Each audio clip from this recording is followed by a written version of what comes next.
हे प्रभु, ये कैसी भयानक गर्मी पड़ रही है।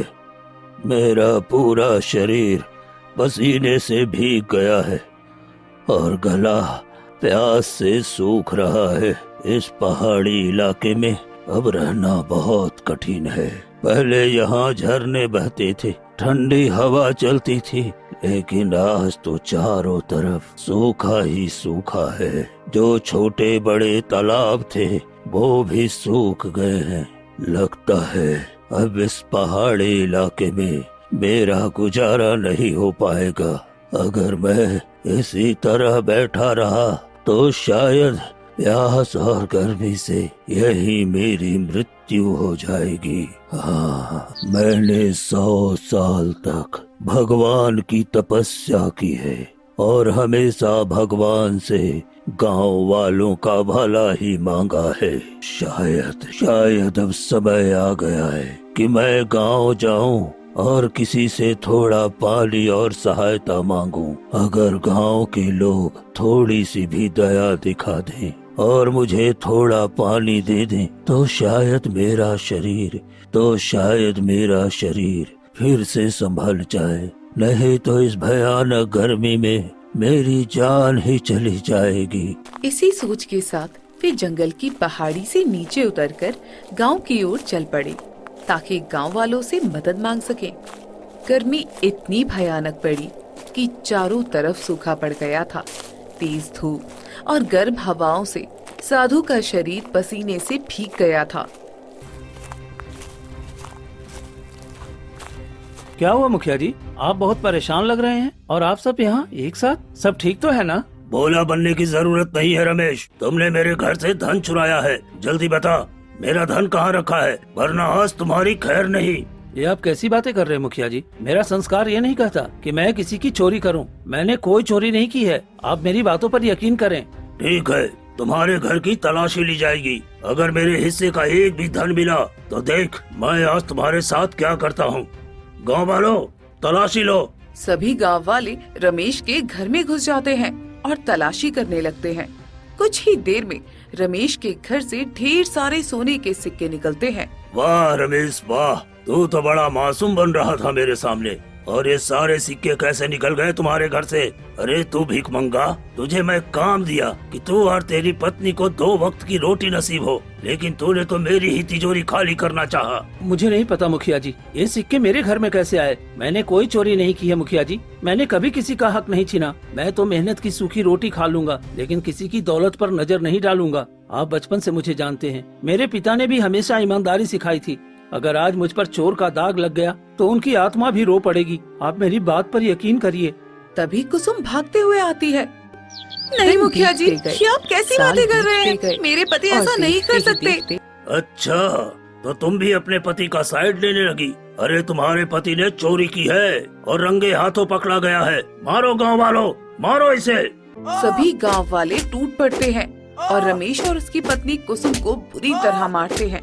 रमेश और उसकी पत्नी बुरी तरह घायल हो जाते हैं। बस अब रहने दो, इतना इसके लिए काफी है। आज के बाद फिर चोरी की तो जान से मार दूंगा, समझ गया? फिर मुखिया और गांव वाले वहाँ से चले जाते हैं। जी, ये क्या हो गया? ये धन हमारे घर में कैसे आया? ये तो मुझे भी नहीं पता कुसुम। मैंने मुखिया के घर से कोई धन नहीं चुराया। फिर ये सब कैसे हुआ, मुझे कुछ समझ में नहीं आ रहा।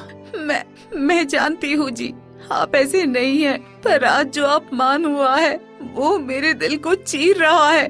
जब उसने सबके सामने हमें मारा, कुसुम मुझे लगा जैसे मेरी सारी इज्जत खत्म हो गई। मैं गरीब हूँ पर चोर नहीं हूँ।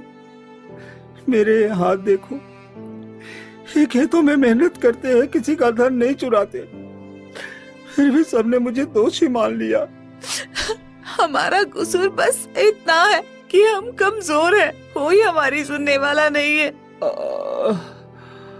अगर सच में मैंने कुछ गलत किया होता तो ये मार सह लेता, पर बेगुनाह होकर ये बदनामी, ये तो आत्मा को खा रही है। दोनों पति पत्नी दर्द से परेशान थे। तभी रामलाल वहाँ आ जाता है। क्या रे रमेश, तुमने मुखिया के घर से धन चुराया और ऊपर से मासूम बनने का नाटक कर रहे हो? रामलाल भैया, मैंने कोई चोरी नहीं की। चुप, तुम्हारी शक्ल ही बता रही है कि तुम कितने बड़े धोखेबाज हो। हम सबको बेवकूफ समझ रखा है क्या?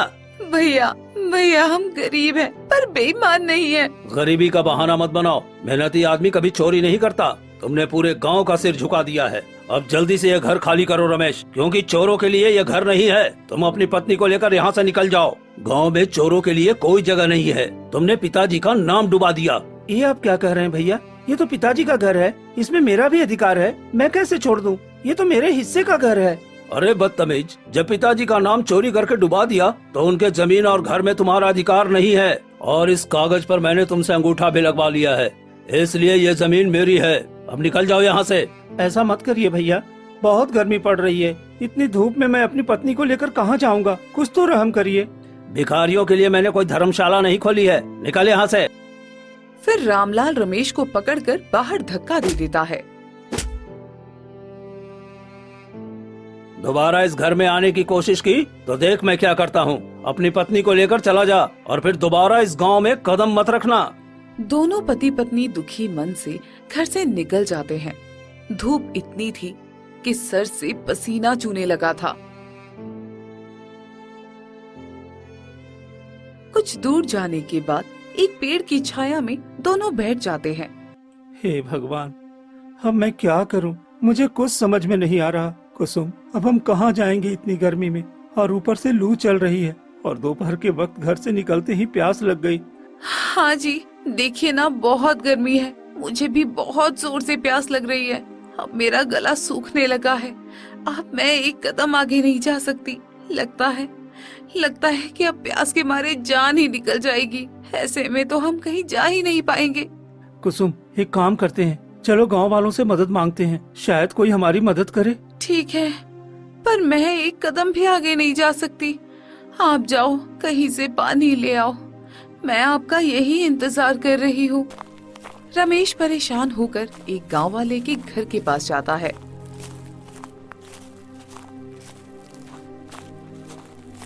भैया, कुछ मदद कीजिए। मेरे भाई ने मुझे जबरदस्ती घर से निकाल दिया है। मेरी पत्नी को बहुत प्यास लगी है। कम से कम मेरी पत्नी को थोड़ा सा पानी दे दीजिए। अरे तू तो वही है ना जिसने मुखिया जी के घर में चोरी की थी? हाँ, तुम्हारे भाई ने बिल्कुल सही किया। चल भाग यहाँ से, मैं तुम्हें पानी नहीं देने वाला हूँ। वो गांव वाला घर के अंदर चला जाता है। अब मैं क्या करूं? मैंने तो कोई चोरी नहीं की, फिर भी सब लोग मुझे झूठे इल्जाम में फंसा रहे हैं। लेकिन किसी से मदद तो लेनी ही पड़ेगी। रमेश दूसरे गांव वाले के घर की तरफ जाता है और परेशान होकर दरवाजे के पास खड़ा हो जाता है। अरे क्या बात है रमेश, तुम बहुत परेशान लग रहे हो। अरे अगर तूने मुखिया के घर में चोरी की है तो स्वीकार कर लो ना और मुखिया से माफी मांग लो। भाई, मैंने कोई चोरी नहीं की है। मैं बहुत परेशान हूँ। मेरे भाई ने मुझे घर से निकाल दिया है। मेरी पत्नी को बहुत प्यास लगी है। कृपया थोड़ी पानी दे दीजिए। नहीं नहीं, मेरे पास कुछ नहीं है। और वैसे भी तुम जैसे चोरों की मदद करना हमारे लिए ठीक नहीं है। क्या पता तू कल को हमारे ही घर में चोरी कर ले, जैसे मुखिया के घर में चोरी कर लिया। और वैसे भी गांव के सारे कुएं और तालाब सूख चुके हैं। इतनी गर्मी है कि हमें भी बहुत दूर से पानी लाना पड़ता है। वो भी घर के अंदर चला जाता है। रमेश पूरे गांव में घूम घूम कर मदद मांगता है, लेकिन कोई उसकी मदद नहीं करता। आखिरकार थक हार कर वो अपनी पत्नी कुसुम के पास लौट आता है। क्या हुआ? क्या किसी ने हमारी मदद नहीं की? नहीं, मैंने सबसे मदद मांगी, लेकिन किसी ने हमारी मदद नहीं की। अब हम क्या करें, कुछ समझ में नहीं आ रहा। गांव के कुएं और तालाब सब सूख गए हैं, और तो और गांव वालों की इंसानियत भी सूख गई है। कोई हमारी मदद करने को तैयार नहीं है। मुखिया ने हम पर चोरी का इल्जाम लगा दिया है और ऊपर से तुम्हारे भाई ने हमारा हक छीन लिया है। अब हमें ये गांव छोड़कर कहीं और जाना ही होगा, क्योंकि यहाँ भूखे प्यासे हम ज्यादा दिन तक नहीं रह सकते। हाँ, तुम ठीक कह रही हो। चलो हम किसी दूसरे गांव में जाकर नई जिंदगी शुरू करें। यहाँ सब लोग पत्थर दिल हो गए हैं। रमेश रोते हुए अपनी पत्नी कुसुम को लेकर वहाँ से निकल पड़ता है। कई दिनों तक सफर करते करते दोनों रेगिस्तान में पहुँच जाते हैं।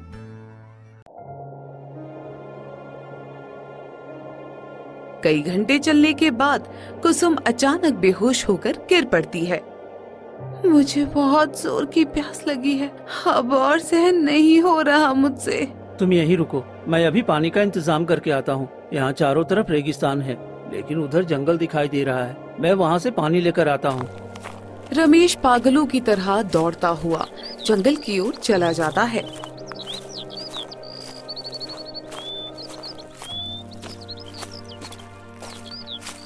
लेकिन कहीं पानी नहीं मिलता। अरे, मैं इतना दूर आ गया लेकिन अभी तक मुझे पानी नहीं मिला। मुझे किसी भी हाल में पानी ढूंढना होगा।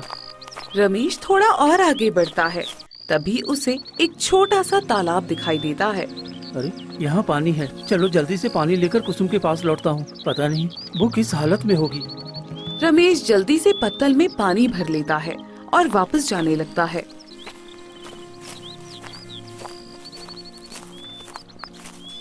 ये क्या? मैं किस रास्ते से आया था? मुझे तो कुछ याद भी नहीं है। लगता है मैं रास्ता भूल रहा हूँ। अब मैं किस तरफ जाऊँ? शायद मैं उत्तर की ओर से आया था। रमेश उत्तर की ओर चल पड़ता है। वो कई घंटों तक जंगल में भटकता रहता है, लेकिन बाहर नहीं निकल पाता। ये क्या? मैं इस जंगल से बाहर क्यों नहीं निकल पा रहा? लगता है मैं रास्ता भटक गया हूँ। अब मैं क्या करूँ? शाम भी होने वाली है। पता नहीं मेरी कुसुम कैसी होगी। रमेश बहुत परेशान हो जाता है। वो बाहर निकलने की बहुत कोशिश करता है, लेकिन सफल नहीं हो पाता। धीरे धीरे रात हो जाती है। उधर रेगिस्तान में कुसुम तड़प तड़प कर अपना दम तोड़ देती है। ऐसे ही पूरी रात बीत जाती है। अगली सुबह होते ही गांव में आ जाता है। अरे कोई है? मुझे बहुत जोरों की प्यास लगी है। मुझे थोड़ा पानी दे दो। भगवान तुम लोगों का भला करेगा। लेकिन कोई गांव वाला सामने नहीं आता। एक साधु पानी मांग रहा है और कोई गांव वाला मेरी प्यास बुझाने नहीं आ रहा। चलो सबके दरवाजे पर जाकर ही पानी मांगता हूँ। फिर साधु एक गांव वाले के घर जाकर दरवाजे पर खड़ा हो जाता है। अरे क्या हो गया साधु महाराज? आप मेरे घर के दरवाजे पर क्यों खड़े हैं? देखो पुत्र, मुझे बहुत जोरों की प्यास लगी है और मैं कई दिनों से भटकता हुआ यहाँ तक आया हूँ। मुझे थोड़ा पानी दे दो ताकि मैं अपनी प्यास बुझा सकूं। इतनी ज्यादा गर्मी है, लगता है शरीर जल ही जाएगी। महाराज जी, आप कैसी बातें कर रहे हैं? पहले ही इस गांव में इतनी गर्मी पड़ रही है और पानी बहुत कीमती है। ऐसे में मैं अपना पानी तो आपको दे नहीं सकता। मुझे माफ कर दीजिए। वैसे भी आप तो साधु हो, आपके पास तो शक्ति होगी। आप अपनी शक्ति से पानी मांगकर पी लो। बेटा, मैं भी इंसान हूँ, मेरा भी शरीर है, मुझे भी प्यास लगती है। बस एक लोटा पानी दे दो, तुम्हारा भला होगा। भला होगा? कैसे भला होगा? क्या तुम आसमान से सोना बरसा दोगे हैं? महाराज, आपने तो जंगलों में तपस्या की होगी। वहाँ तो नदियाँ खुद चलकर आपके पास आती होंगी। शायद नदी भी आपको देखकर कहती होगी, महाराज जी पहले आप पानी पी लो। बेटा मजाक मत बनाओ, मैं सच में बहुत प्यासा हूँ। गला जल रहा है, उम्र भी हो गई है, कदम भी साथ नहीं देते। देखो सब लोग, महाराज जी कह रहे हैं कि इन्हें प्यास लगी है। अरे महाराज, आप तो बड़े शक्तिशाली होते हैं ना। मंत्र पढ़िए और पानी मंगा लीजिए। मैंने जीवन भर लोगों को आशीर्वाद दिया, दुख में सहारा दिया, भूखे को रोटी दी, और आज जब मुझे एक लोटा पानी चाहिए तो तुम हंस रहे हो। कुछ पल के लिए सन्नाटा छा जाता है।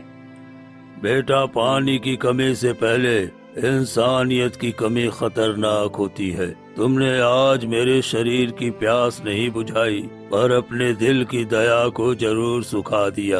अरे हमें ज्ञान मत दो महाराज, अगर इतनी ही ताकत है तो साबित करो।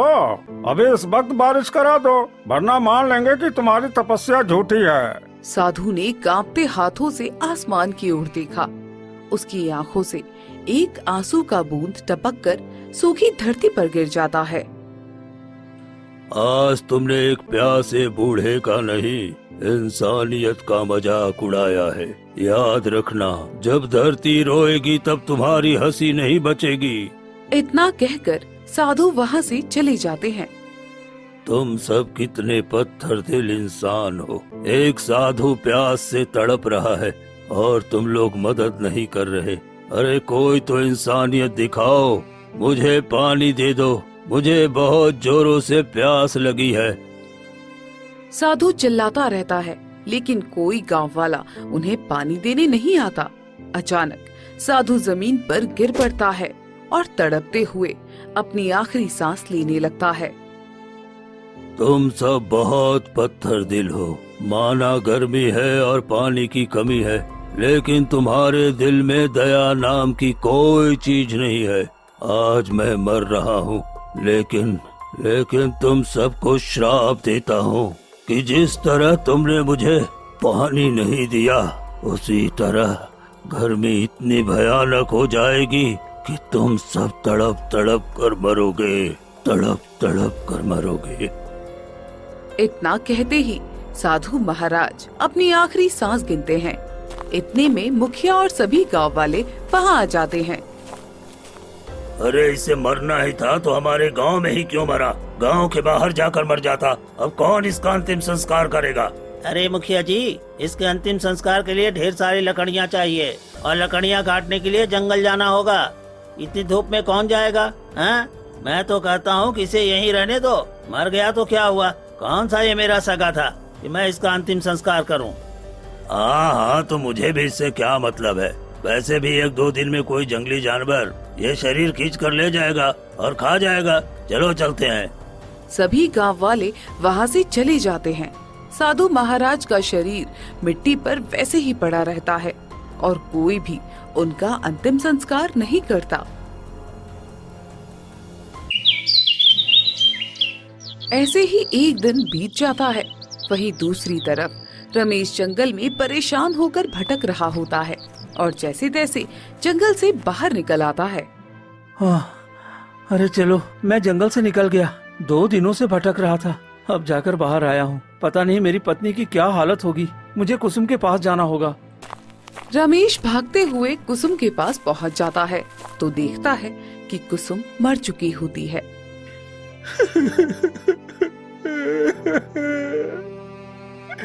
नहीं, ऐसा नहीं हो सकता। कुसुम, तुम मुझे छोड़कर नहीं जा सकती। उठ जा कुसुम, भगवान के लिए। तुम्हें क्या हो गया है? मैं तुम्हें मरते हुए नहीं देख सकता। उठ जा, मेरी गलती है। अगर मैं वक्त पर पानी ले आता तो शायद तू नहीं मरती। रमेश फूट फूट कर रोता है और अपनी पत्नी को गले से लगा लेता है। अब मुझे तुम्हारा अंतिम संस्कार करना होगा, लेकिन मेरे पास न पैसे हैं न लकड़ियां जिससे मैं तुम्हारा अंतिम संस्कार कर सकूं। रुको, मैं गांव से मदद मांग कर आता हूँ। मुझे आने जाने में 2 दिन लगेंगे। तब तक तुम मेरा इंतजार करना कुसुम, मेरा इंतजार करना। रमेश रोते हुए गांव की तरफ निकल पड़ता है। वहीं दूसरी तरफ साधु का शरीर गांव के बीचों बीच एक पेड़ के नीचे पड़ा रहता है। तभी अचानक गांव में भीषण गर्मी शुरू हो जाती है और देखते ही देखते सभी गांव वालों का बुरा हाल हो जाता है। अरे जोखन भाई, ये क्या? हमारे गांव में इतनी ज्यादा गर्मी कैसे बढ़ गई? ऐसा लग रहा है जैसे आग बरस रही हो। पहले तो इतनी ज्यादा गर्मी नहीं पड़ती थी, ये अचानक इतनी गर्म आग जैसी गर्मी कैसे पड़ने लगी? अरे हाँ भाई, मुझे भी समझ में नहीं आता। अपने जीवन में मैंने कभी ऐसी आग उगलने वाली गर्मी नहीं देखी। अब तो गांव वाले गर्मी से मरने लगे हैं। बहुत से लोग बीमार हैं। इतने में लता भागती हुई आती है। हे भगवान, ये क्या हो गया? मेरे पति इस दुनिया में नहीं रहे, वो मर गए। क्या हुआ? तुम्हारा पति वो कैसे मर गया? पता नहीं, वो घर से बाहर निकले थे और थोड़ी देर में उनकी सांसें चली गई। ये गर्मी कैसी आफत बनकर बरस रही है, हमारी जान ले रही है। मेरा पति इतना अच्छा था, वो कैसे मर गया? सच में ये बहुत बड़ी आफत हो गई है। अब हम क्या करेंगे? अगर ऐसा ही चलता रहा तो हमारे गांव का विनाश हो जाएगा। अरे तुम लोग चिंता मत करो, कुछ दिनों में शायद गर्मी कम हो जाएगी। ये बस 1-2 दिन की बात होगी, सब ठीक हो जाएगा, घबराओ मत। मुखिया गांव वालों को दिलासा देता है और सब थोड़ी राहत लेकर अपने अपने घर चले जाते हैं। फिर एक दिन और बीत जाता है और गर्मी प्रतिदिन बढ़ती जाती है। सभी लोग परेशान होते हैं, लेकिन कोई भी साधु महाराज का अंतिम संस्कार नहीं करता। रोज रोज गांव में कोई न कोई मरता रहता है। इतने में रमेश गांव पहुंच जाता है। गांव की गर्मी देखकर रमेश के होश उड़ जाते हैं। अरे रेगिस्तान में भी इतनी गर्मी नहीं थी जितनी हमारी गांव में है। ये गर्मी इतनी ज्यादा कैसे बढ़ गई? आखिर ये सब क्या हो रहा है? फिर वो परेशान होकर मुखिया के घर जाता है। अरे क्या हो गया, तुम फिर मेरे घर आ गए? अब की बार तुम दिन में चोरी करने चले आए हो क्या? तुम्हें तो तुम्हारे भी घर से निकाल दिया गया था, फिर तुम गांव में कैसे घुस गए? मुखिया जी, मैंने आपके घर में चोरी नहीं की और आज मेरी पत्नी भी मुझे छोड़कर चली गई। मुझे थोड़ा सा पैसे दे दीजिए ताकि मैं अपनी पत्नी का अंतिम संस्कार कर सकूं। अरे तुम जैसे चोर की मदद एक मुखिया करेगा? हाँ, तुमने मेरी चोरी की थी और भगवान ने तुम्हें उसकी सजा दे दी है। तुम्हारी पत्नी को अपने पास बुलाकर देखो रमेश, जो जैसा करता है वैसा ही पाता है। देखा ना, तुम्हारी पत्नी मर गई ना, तुमने चोरी की थी, अब उसका फल भुगतो। देखिए मुखिया जी, मैंने कोई धन नहीं चुराया, बस मुझे कुछ पैसे दे दीजिए ताकि मैं अपनी पत्नी का अंतिम संस्कार कर सकूं। देख, पहले ही हमारे गांव में गर्मी ने बुरा हाल कर रखा है, ऊपर से तू पैसे मांगने चला आया। चला जा यहाँ से। रमेश आगे बढ़ता है और पूरे गांव में मदद मांगता है, लेकिन कोई उसकी मदद नहीं करता। तभी उसकी नजर पेड़ के नीचे पड़ी साधु महाराज की लाश पर जाती है। ये क्या? ये तो साधु महाराज हैं, वो भी इस पेड़ के नीचे। लगता है 1-2 दिन से मरे पड़े हैं। हे भगवान, ये गांव वाले कितने पत्थर दिल हो गए हैं। किसी के दिल में ममता नाम की चीज नहीं है। किसी ने इनका अंतिम संस्कार तक नहीं किया। पर आप चिंता मत करिए साधु महाराज, मैं मजबूर हूँ मगर पत्थर दिल नहीं हूँ। मैं आपका अंतिम संस्कार जरूर करूँगा। फिर रमेश वहाँ से निकलकर अपने भाई रामलाल के पास पहुँचता है। अरे रमेश, तू फिर यहाँ आ गया? अब क्या करने आया है यहाँ? भैया, आपने मेरा घर ले लिया, मेरा सब कुछ ले लिया, लेकिन मुझे कुछ नहीं चाहिए। बस मेरे हिस्से का एक फावड़ा दे दो। इतने सारे धन में से एक मेरे हिस्से का तो दे ही सकते हो। अरे मांगा भी तो क्या, एक फावड़ा, और कुछ मांग ले, मैं और भी दे सकता हूँ। भिखारी को भीख देता हूँ तो तू तो मेरा भाई है। मुझे और कुछ नहीं चाहिए भैया, आप सब अपने पास रख लो, बस मुझे एक फावड़ा दे दो, मैं इसी से खुश रहूंगा। चल अच्छा है, माँ सही कहती थी, तू मूर्ख है और हमेशा मूर्ख ही रहेगा। रामलाल हंसते हुए घर के अंदर जाता है और एक फावड़ा लेकर आता है। ये ले, अब चला जा यहाँ से और दोबारा अपना चेहरा मुझे मत दिखाना। ठीक है भैया, मैं कभी अपना चेहरा नहीं दिखाऊंगा। फिर रमेश फावड़ा लेकर वहाँ से चला जाता है और सीधे साधु महाराज की लाश के पास पहुँचता है। इन गांव वालों को माफ कर देना साधु महाराज, पर आपका अंतिम संस्कार मैं जरूर करूंगा। फिर जैसे तैसे रमेश साधु महाराज को उठा लेता है।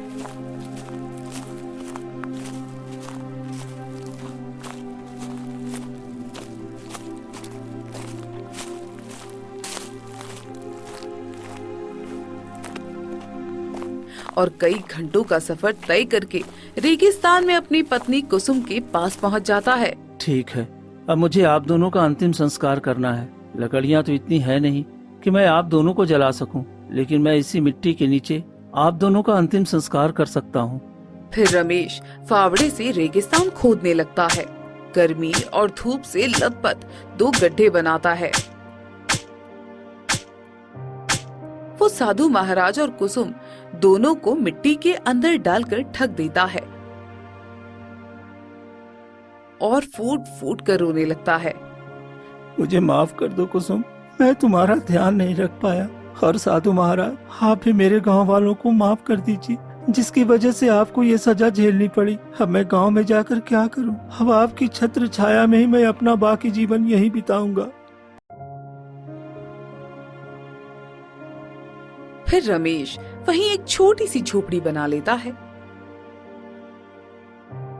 और वहीं रहने लगता है। अरे, झोपड़ी तो बना ली, लेकिन मुझे बहुत प्यास लगी है। पानी कहाँ से आएगा? चलो एक काम करता हूँ, यही फव्वारे से तालाब बना लेता हूँ, शायद इसमें पानी आ जाए। फिर रमेश वहीं रेगिस्तान में गड्ढा खोदने लगता है। खोदते खोदते कई दिन बीत गए और फिर मेहनत करके वो एक छोटा सा गड्ढा बनाता है।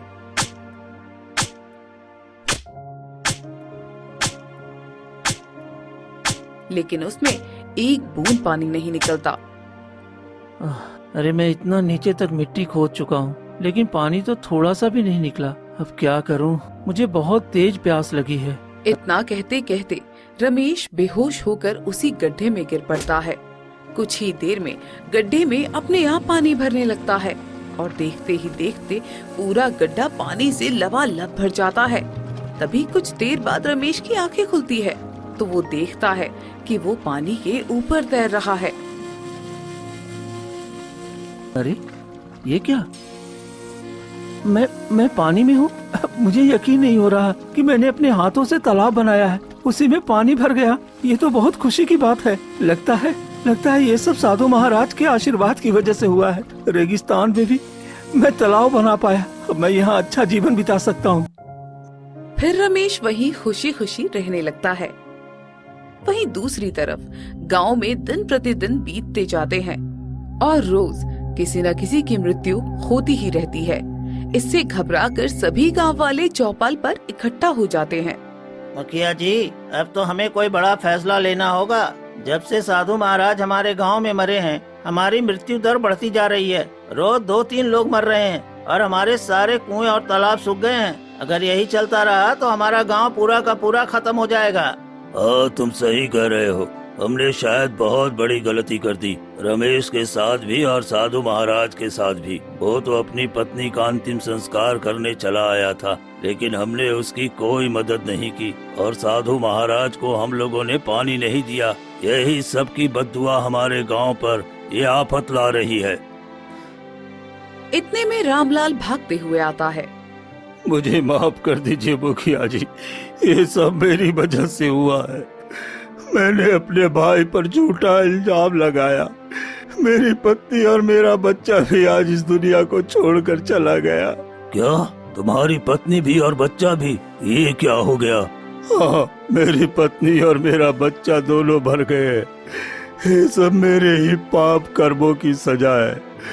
मैंने अपने भाई के साथ अन्याय किया, चोरी मैंने की और उस पर झूठा आरोप लगाकर उसे फंसा दिया। शर्म करो रामलाल, तुमने अपने ही हाथों अपने भाई पर चोरी का इल्जाम लगाया और मैं भी नहीं जानता कि तुमने उसके साथ कैसा व्यवहार किया। हम पूरे गांव वाले अपराधी बन गए हैं। अब चलो, हम सबको मिलकर रमेश और साधु महाराज की आत्मा से माफी मांगनी होगी। हाँ, मैं भी आपके साथ चलूंगा और अपने प्यारे भाई से माफी मांगूंगा। लेकिन रमेश मिलेगा कहाँ? जब रमेश मुझसे मदद मांगने आया था कि वो जंगल के किनारे एक रेगिस्तान पर अपनी मृत पत्नी को छोड़कर आया है, हम वहीं जाएंगे। ठीक है, चलो सभी गांव वाले मिलकर चलते हैं और उससे माफी मांगते हैं। सभी गांव वाले इकट्ठा होकर गांव से निकल पड़े।